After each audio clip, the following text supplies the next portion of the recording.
60th anniversary of my radio network, Pacifica Radio. Yes, it went on the air April 15, 1949, 60 years ago.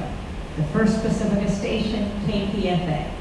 KPFA was founded by a man named Lou Hill, who was a war resistor. When he came out of the detention camps, he said there's got to be a media outlet that is not run by corporations that profit from the war, but run by journalists and artists. And that's how Pacifica was born. Not run by corporations as George Gerbner, former late dean of the Annenberg School of Communications at University of Pennsylvania, said, not run by corporations that have nothing to tell and everything to sell that are raising our children today.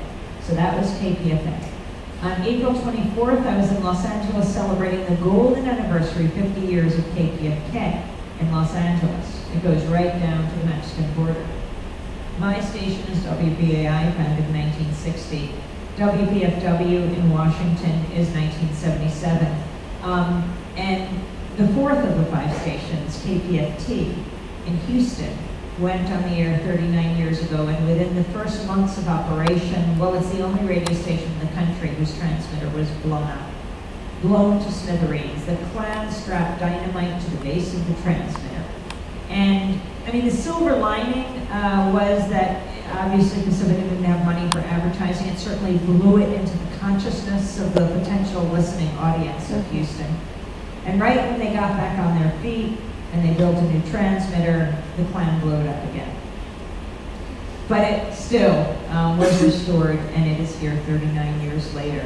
Now, I don't remember if it was the Grand Dragon or the Exalted Cyclops, because I often confuse the titles. But he said it was his proudest act.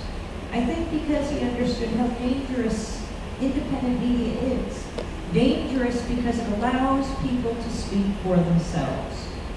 And when you hear someone speaking from their own experience, a Palestinian child, an Israeli mother, a grandmother from Iraq, a grandfather from Afghanistan, it breaks down the caricatures and the stereotypes that fuel the hate groups. Yes, I think the media can build bridges between communities rather than advocate the bombing of bridges. The media can be a great force for peace in the world. Instead, it is wielded as a weapon of war, which is why we have to take it back. You just look at the examples of this. In the lead up to the invasion of Iraq in 2003, the group Fairness and Accuracy in Reporting did a study of the four major nightly newscasts in the 2 weeks around Colin Powell, then Secretary of State, giving his push for war at the UN. The final nail in the coffin. And I don't say that lightly. We're talking, we believe more than 1 million Iraqis have been killed. That's according to a Johns Hopkins Columbia study and studies in the British Medical Journal, The Lancet. More than 4,000 U.S. servicemen and women have died.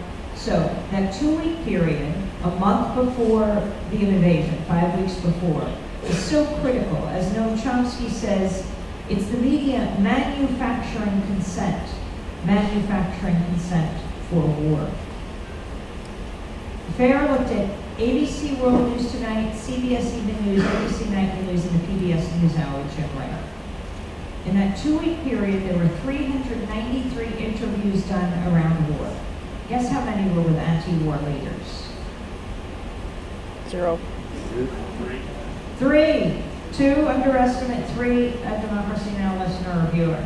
By the way, how many of you watch Democracy Now! On, where do you watch on? On the internet. Online. Online at democracynow.org. On Link TV, channel 375 of DirecTV, 9410 of Dish Network. 88.1 here, and that is? No. Modulus. It was on radio, but it's also on TV, I believe. Free speech. Free speech. Pacifica. WPFW, KPFK, Yeah? WBAI.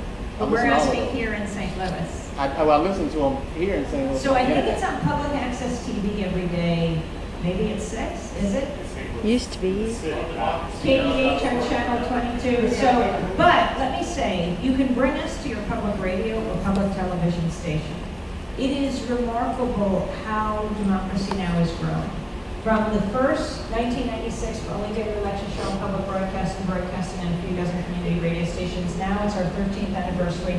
We are broadcasting at close to 800 public radio and television stations. We're just in Johnson City, Tennessee, very conservative area, eastern Tennessee.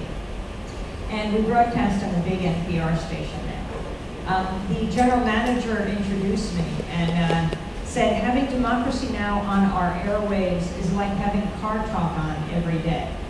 That's the piggyback for NPR. It's a very popular show, but it's once a week. So why Democracy Now! Is wonderful for any public radio or television station, public access or PBS, we're on many NPR and PBS stations, is that it raises them a lot of money. It often beats Morning Edition and All Things Considered, hands down in fundraising. It builds a diverse, large, committed audience, and it's a great argument to make to your local media.